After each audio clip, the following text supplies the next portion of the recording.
I love Mario games, and I'm sure that millions of others feel the same way. I've been playing Mario games since I was 4 years old, and since then I've played almost every single Mario game to this day. But that entire journey hasn't all been sunshine and rainbows.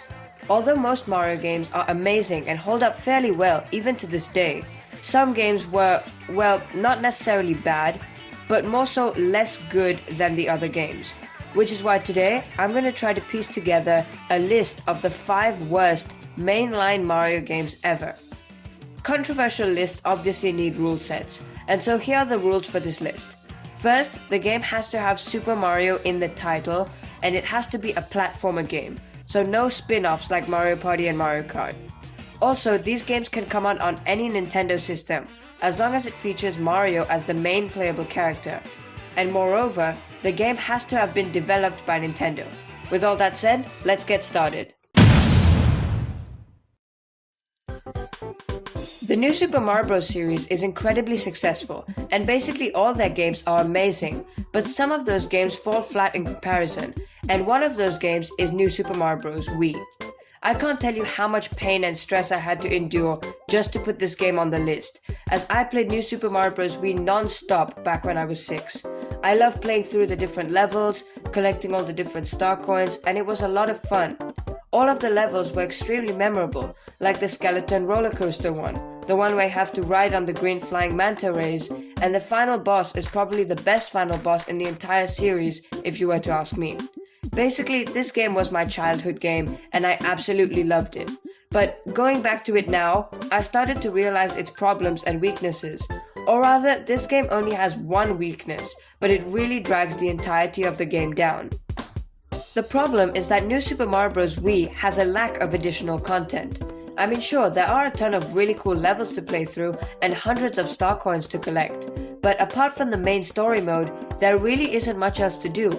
We do have 2 extra modes, free mode and coin battle, but those modes are multiplayer modes and they are extremely similar to the regular mode.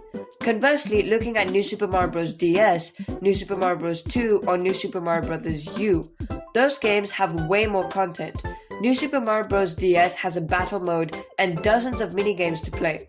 New Super Mario Bros. 2 has a Gold Rush mode where you have limited time and you have to grab as many coins as possible throughout different original stages. And New Super Mario Bros. U has a challenge mode, Boost Rush, and even a completely separate game, New Super Luigi U, as DLC. Compared to New Super Mario Bros. Wii, these games have far more to do, and that's probably New Super Mario Bros. Wii's biggest problem in my opinion. If it had some extra modes, like other Mario games, it probably wouldn't be on this list. Super Mario 3D Land is one of the games that saved the 3DS from being a commercial flop. I got this game in 2019 and I had a blast playing through it. Super Mario 3D Land is basically a 3D Mario game that plays like a 2D Mario game. You complete levels by running to the flagpole.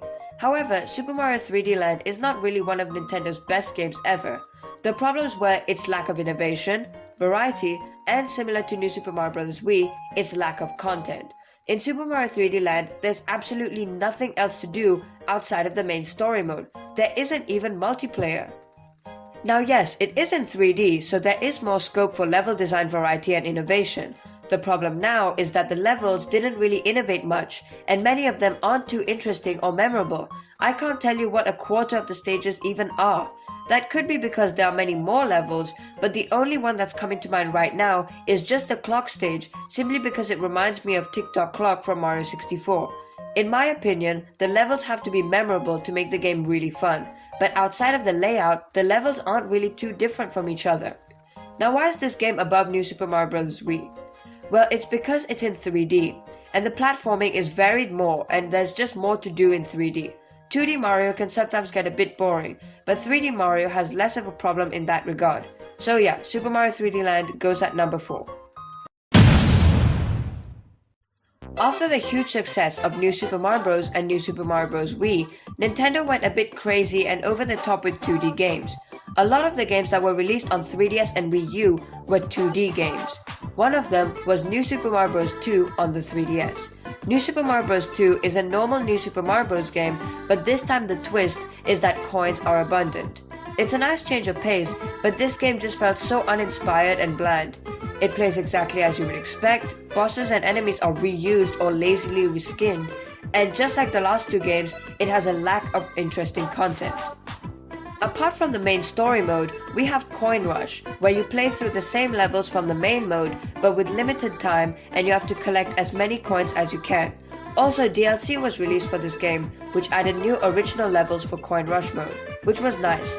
However, Coin Rush is very similar to the main mode, and it does feel like more of the same thing, making the game less innovative and interesting overall. Super Mario Land was the first Super Mario game on a handheld, and it was a really great Mario game for the time. The art style was different, and so was the plot and enemies. It really was a fresh new experience for a Mario adventure. The problem with this game, however, is once again a lack of content. Now again, this was the first Mario game on a handheld, and at the time, it was mind-boggling that they even put Mario on a handheld. However, this game is a bit lacking in terms of content, far more than most other Mario games. There are less levels and less worlds, and there are no extras or anything like that. It is really short and barren. It's still enjoyable, but it just hasn't aged very well.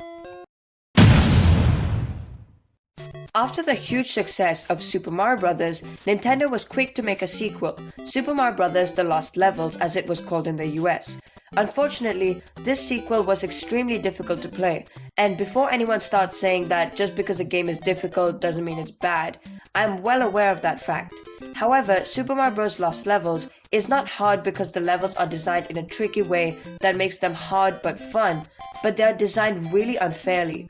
There are difficult jumps, unfair and obscure puzzles, and the level design is just really sadistic overall, making this game, in my opinion, the worst mainline Mario game of all time. Hi everyone, thank you so much for watching this video until the end. Let me know your opinions in the comment section down below, and make sure to subscribe for more content like this. Thanks again for watching, and have a great day.